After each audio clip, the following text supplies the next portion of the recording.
who ran at that time sort of a mom and pop grocery store in Denver. Yeah. And I was at the store once when the state weights inspector came by to examine the scales. Yes. And he examined them and told Jamal, you know, they're within tolerance. And Jamal said, well, look, this is what I want you to do.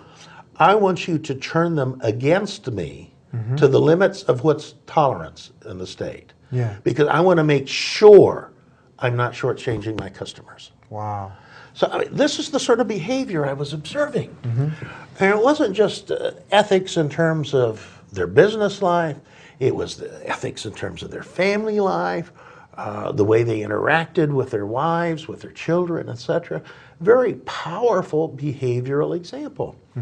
And I observed this for about 16 months. And finally, it must have been in December of 1992, I got around to asking myself the sort of the fundamental question, which is, what separates these Muslim friends of mine from me in terms of belief? Where's the difference? Now, I had studied Islam sort of superficially or briefly back at Harvard in the comparative religions courses. And but this question was eating at me. I mean, here are these people living these very moral and upright lives. My wife and I have been trying to do that as well, but we felt that we were sort of doing that within the context of a moral vacuum. Yeah. What separates me from them in terms of actual religious beliefs? Well, I suppose I could have asked them. Yeah. I didn't want to. Okay. I didn't want to impinge on our friendship. Yeah. And so I went downstairs, began dusting off all the books on Islam I had acquired back in those comparative religions courses. Yes. And they were all written by non-Muslim Western scholars. And there's probably a half a dozen or more of them. And I took them down, I reread them. I took down 2 different translations of the meaning of the Quran that I had acquired back in those courses, read them. And the more I read, the more I said, no, wait a minute. You know, this is what I believe. Starting to connect. Yeah, very much starting to connect. And the other thing that eventually happened in that process was, as I continued to read in the English translations of the meaning of the Quran, especially where it was talking about biblical history Yes. and biblical concepts, I saw within the Quran statements about these things that I knew could not have been known by any illiterate 7th century Arab. And of course, Prophet Muhammad, peace be upon him, was illiterate. He didn't know how to read, write. The history confirms this. Yes, yes. And he was known as the truthful. Is that Yes, correct? yes. And so now I'm left with a question. Yeah. Where did this come from? So you're looking at this and you're like, this He can't couldn't come have known it. from this man or He any couldn't have man. known it. No, he couldn't have known it. Uh-huh. And so that left me with the conclusion, you know, this had to be inspired. Yeah. However you want to define inspired, Yeah. in some sense this knowledge was inspired by God. Wow. Subhanallah. And quite honestly, brother, I was uncomfortable with that conclusion. Why? I didn't like that conclusion Uh-huh. because that raised questions about my own sense of religious identity. Yeah. You know, I still continued to call myself a Christian, even though I was an atypical Christian. And I didn't like that challenge to my sense of identity. So this is where things started, about in December of 1992. And in late December of 1992, my wife and I were talking about this all the way through. We were filling out our passport application forms for a proposed trip to the Middle East to do some research on the history of the Arabian Horse.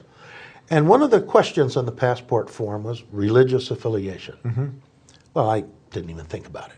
You know, I just wrote in Christian and went on. Yeah. And a few seconds later, my wife turned to me and said, how did you fill out the question on religious affiliation? And I said, well, Christian, of course. And I laughed, just as you're laughing right now. And then went on to say, you know, I'm a Christian, not a Muslim.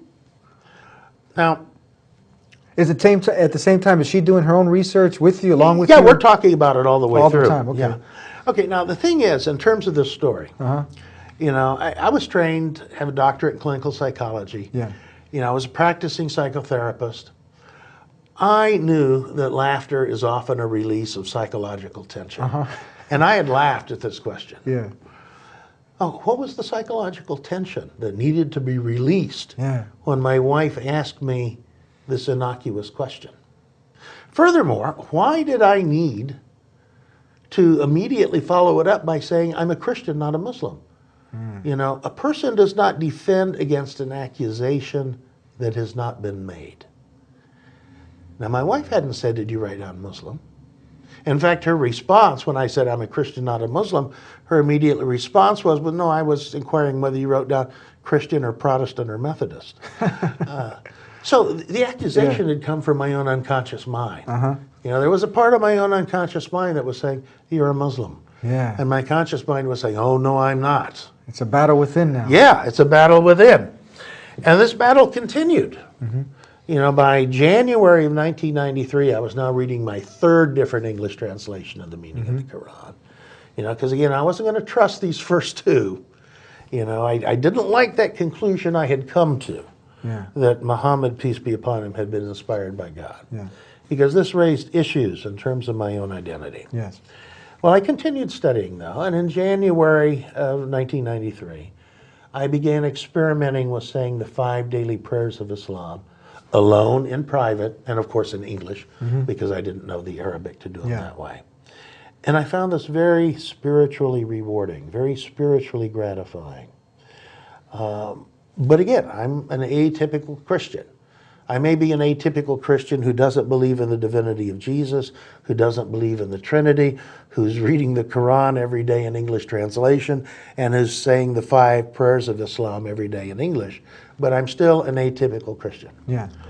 Well, late in January of 1993, it was my lunch hour at my private practice, so I went to an Arab restaurant I had started to frequent. And I took with me my third translation of the Quran, thought I'd get some reading done over lunch. Yeah. And so I walked in, I sat down, and I started reading. And all of a sudden, Mahmoud, the owner of the restaurant, who was from Damascus and a Muslim, came up to my table to take my order.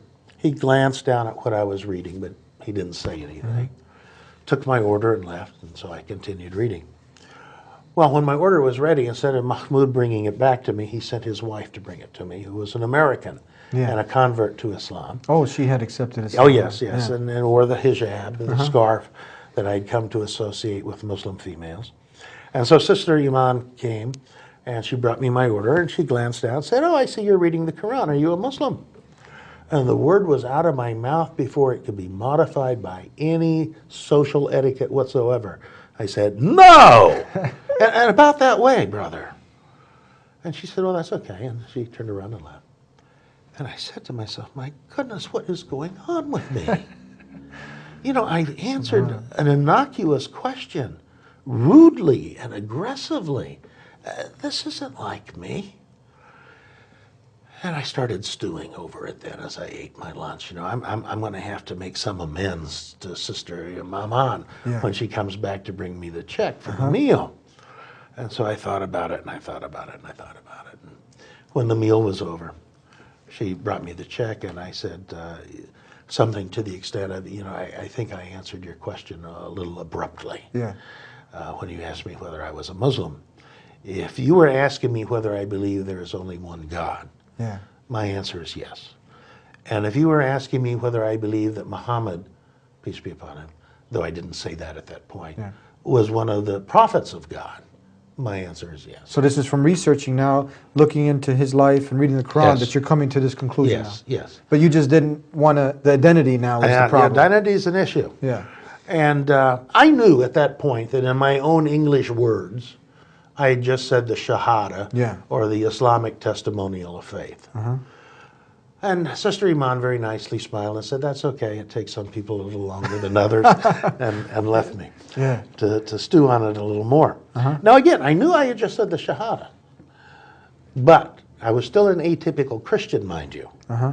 You know, now I'm an atypical Christian who's reading the Quran in English translation, saying the 5 daily prayers of Islam in English and private, is willing to say the Shahada in my own carefully parsed English words,